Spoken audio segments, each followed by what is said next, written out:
once we got our footing at those places, we tended to use them as a trampoline and a catapult to go on to something even higher rather than returning home and utilizing those resources there. So, that's a lot, but, I'm grateful. And I'll add one thing. My childhood church was Vernon AME Church. Now, Vernon AME was the only structure that survived the massacre, the basement part of it, the foundation. So when I go back there, it's really seeing rising from the ashes, my spiritual journey really began right there on Greenwood at Vernon AME Church, which is still standing, still congregation is still there.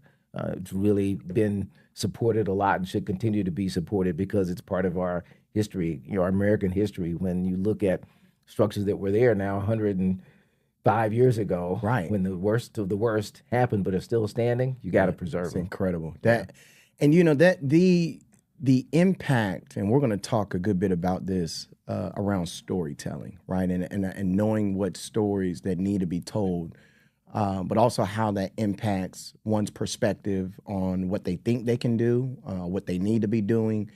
When did, and we'll get to your journey to Stanford, as a child, when did that muscle around reading, writing, how did that develop? Like, what triggered your interest into that world around, we'll just say, journalism?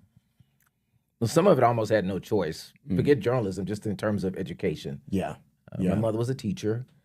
Other relatives were teachers. My father only had a high school education, but he was a smart man. It's a sidebar, but I learned after he died, one of the things I did was try to talk to people who knew my dad so I could get to know him better than I did as a 12-year-old. And I was talking to this gentleman, and he was telling me about my dad, and he was this, and he was that. And then he said, your dad ran the numbers, right? I said, excuse me? What? And I started doing my research, and Dad was a gangster. Dad ran the numbers. I said, no wonder we had a house and 2 cars, and I never lacked. Entrepreneur, son. Entrepreneur. Right. And Viola, she says, your dad used to leave the store every day at 11, go home, pull the number. I mean, she talked about it like, he did left the store, pull the number. If somebody won, he sent a runner out, then he'd come back to the store, and he'd close up at night, go back, pull the number. I'm like, right. So that's part of it.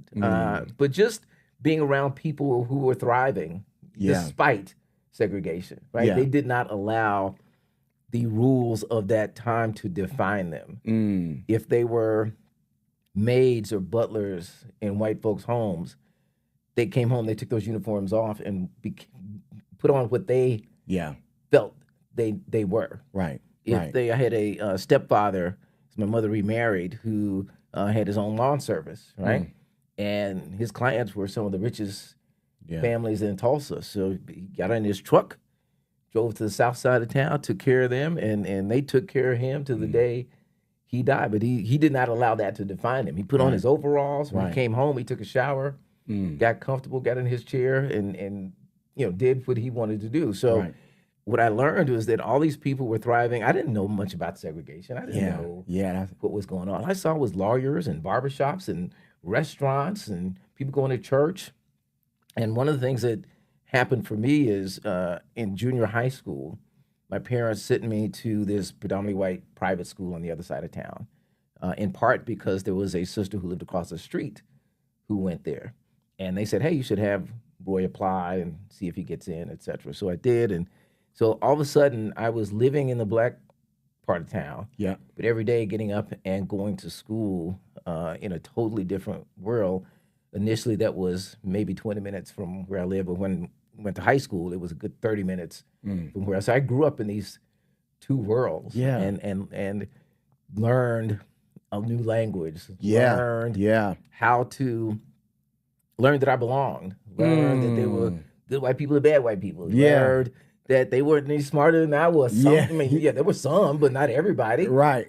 So being able to walk into a room and not be intimidated, I learned that before I even knew I was learning it, right? I was just getting up going to school. And what I loved about that time is when I would come back and I'd see people on Sunday, because some of my schoolmates, the women from my church were the only black person that they knew because they were working in their home. Mm. So the people I went to church with were working as maids in some of the homes of my schoolmates.